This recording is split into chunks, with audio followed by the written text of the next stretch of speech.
작년 이맘때쯤 주님을 따르는 결단이라는 담임 목사님의 설교 말씀 가운데 예수님께서는 주님을 믿는 자녀들이 무리가 아닌 제자가 되길 원하신다는 것을 듣고 나는 과연 제자의 삶을 살고 있는지 가만히 생각하게 되었습니다. 누군가는 부러워하는 모태신앙이지만 믿음이 자라지 않고 항상 제자리인 것만 같은 뜨겁지도 차갑지도 않은 미지근한 나의 신앙이 갑자기 부끄러워졌습니다. 그렇게 나의 믿음 생활을 말씀으로 진단해 주셔서 매년 많은 사람들이 훈련받고 수료하는 제자훈련에 시선이 향하게 되었고 어떠한 훈련이고 무엇을 배우는지 궁금함과 관심을 갖게 되었습니다. 그리고 떨리고 기대하는 마음으로 제자훈련을 신청하게 되었습니다. 그런데 훈련을 앞두고 사탄의 영적 공격과 방해가 집요하게 시작되었습니다. 결혼한 뒤로 10년이 넘게 크게 싸워본 적도 없고 어딜 가나 늘 손을 꼭 잡고 다니며 함께하였던 남편과 저는 남들 보기에도 또 우리가 생각하기에도 참 사이좋은 부부였습니다. 아니 그런 줄 알았는데 작년부터 우리 둘 사이가 삐걱거리기 시작했고 제자훈련이 시작되려고 하니 시댁과의 일이 생기면서 남편과의 관계가 더 안 좋아졌습니다. 이렇게 어둡고 어려운 마음으로는 제자훈련을 받을 수 없다는 생각이 들어 취소하려고 했으나 이럴수록 더 하나님께 매달려 보자는 한 줄기 마음을 계속 붙잡았습니다. 그렇게 올해 초 2월 18일 제자훈련 개강 예배를 드리고 9주 목요일 제자훈련에 첫 발을 디디게 되었습니다. 훈련생들이 서로 처음 만나 서먹서먹할 틈도 잠시 두 번째 시간부터 자신의 간증으로 눈물 콧물 다 쏟으며 지난날의 반성과 회개 그리고 주님을 만난 감격의 순간을 나누는 신앙 고백의 시간을 가졌습니다.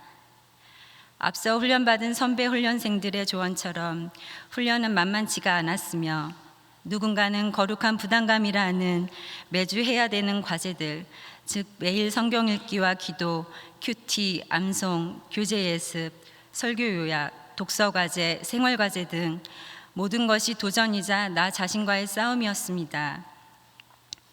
늘 과제의 중압감으로 인해 마음의 여유가 없고 쫓기다 보니 매일 해야 하는 운동과 집안일 등의 저의 일상이 무너졌으며 어느 때는 바깥의 화창한 날씨를 누리지 못하고 새벽까지 컴퓨터와 혼연일체가 된 저의 모습을 보며 그냥 제쳐두고 이 상황에서 벗어나 버리고 싶은 유혹도 수도 없이 받았습니다. 그러나 힘들지만 어떻게든 해내는 과제들과 경건의 시간을 통해서 주님을 믿고 주님을 사랑한다고 하면서도 그동안 그 사랑을 깨닫지 못하고 나의 주인은 주님이 아니라 나였다는 것을 회개하게 되었습니다.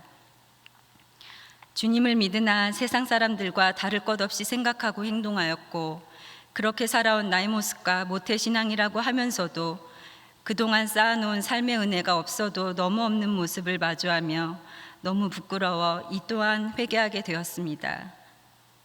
그리고 매주 새롭게 배우는 제자훈련의 말씀을 통해 하나님과의 호흡과 교제의 시간을 제일 중요하게 여기고 그동안 세상 중심의 육에 속했던 삶을 하나님 중심의 영에 속한 삶으로 차츰차츰 바뀌게 하시며 사람의 시각이 아닌 하나님의 시각으로 바라보게 하셨습니다.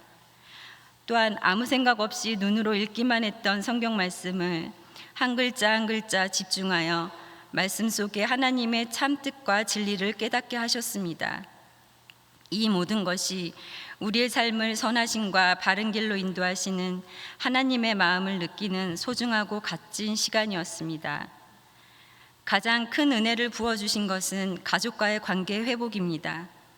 그동안 저는 가정에서 최선을 다하며 아무 문제 없이 아내 역할, 엄마 역할을 잘하고 있다고 생각했는데 그것은 저의 착각이자 교만이었습니다.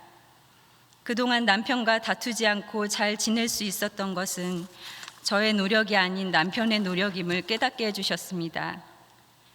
당연하다고만 생각했던 남편에게 감사한 마음이 들었고 남편을 이해하려고 노력하니 우리의 관계가 다시 회복되어 전과 같이 사이좋은 부부로 돌아가게 되었습니다.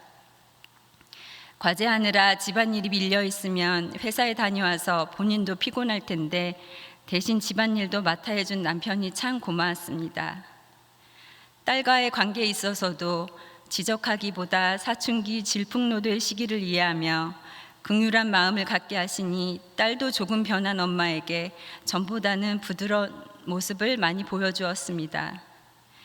교만한 마음을 깨닫게 하시고 사랑과 긍휼의 마음을 가르쳐 주신 주님으로 인하여 제가 조금씩 달라지니 제 주변이 달라지기 시작했습니다. 전적으로 주님의 은혜입니다.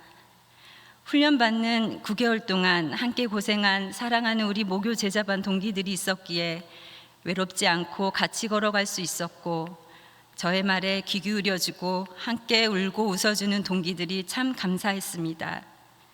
함께 말씀을 배우고 깨달으면서 삶이 조금씩 변해가는 서로의 모습을 누구보다 기뻐해주고 때로는 지체의 아픔을 서로 가슴 깊이 느끼고 위로하며 마음을 나눌 수 있는 귀한 영적 교제의 시간이었습니다. 그리고 지금까지 우리를 이끌어 주신 목사님께도 고개 숙여 감사드립니다.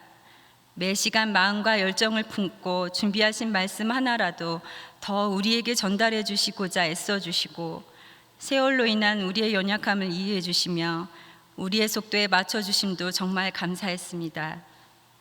마지막으로 저의 훈련을 위해 그 긴 기간 동안 끊이지 않는 기도로 후원해 주신 기도 후원자들께도 감사드립니다. 거룩한 부담감들이 적응되려 할 때에 막상 훈련이 끝난다고 하니 마음이 후련하지만은 않습니다. 아니 오히려 배우고 아는 것만큼 순종해야 하는 것을 알기에 그리고 여전히 저는 주님 앞에서 너무나 부족한 존재이고 매일 쓰러지고 넘어지는 연약한 존재이기에 마음이 무겁습니다. 그러나 저의 부족하고 연약한 부분들을 주님의 은혜와 사랑으로 채워주실 것을 믿고 저를 빚어가실 하나님을 기대합니다. 그리고 이 땅에 보내신 계획에 기쁨으로 순종하는 주님의 딸이자 제자가 되기를 원합니다. 주님 감사합니다.